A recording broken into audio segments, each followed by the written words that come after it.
Hello, ನಮಸ್ತೆ ಸ್ನೇಹಿತರೆ. ಇವತ್ತು ನಾನು ಒಂದು ಎಗ್ ರೆಸಿಪಿನ ಮಾಡಿದ್ದೀನಿ. ಟೇಸ್ಟ್ ಅಂತೂ ತುಂಬ ಚೆನ್ನಾಗಿರುತ್ತೆ. ನೀವು ಒಂದ್ಸಲ ಟ್ರೈ ಮಾಡಲೇಬೇಕು. ತುಂಬ ಚೆನ್ನಾಗಿರುತ್ತೆ. ಎಗ್ ಕರಿ ಮಾಡಿದ್ದೀನಿ, ತುಂಬ ಚೆನ್ನಾಗಾಗುತ್ತೆ ಅಂತ ಹೇಳಿದ್ರೆ ಮಾತೇ ಬರ್ತಾ ಇಲ್ಲ. ತುಂಬ ಚೆನ್ನಾಗಾಗುತ್ತೆ ಎಗ್ ಕರಿ. ನೀವು ಈ ವಿಧಾನದಲ್ಲಿ ಒಂದ್ಸಲ ಟ್ರೈ ಮಾಡಿ ನೋಡಿ, ತುಂಬ ಚೆನ್ನಾಗಾಗುತ್ತೆ. ಬನ್ನಿ ಈ ರೆಸಿಪಿನ ಹೇಗೆ ಮಾಡಿದೆ ಅಂತ ನೋಡ್ಕೊಂಬರೋಣ.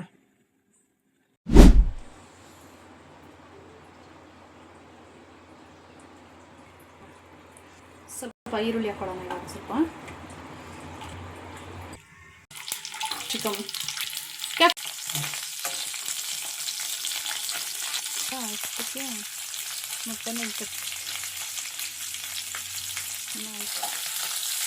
ಈ ಥರ ಕಟ್ ಮಾಡ್ಕೊಳ್ಳೋಣ. ಮತ್ತೆ ಹಾಕೊಂಡ್ಬರೋಣ.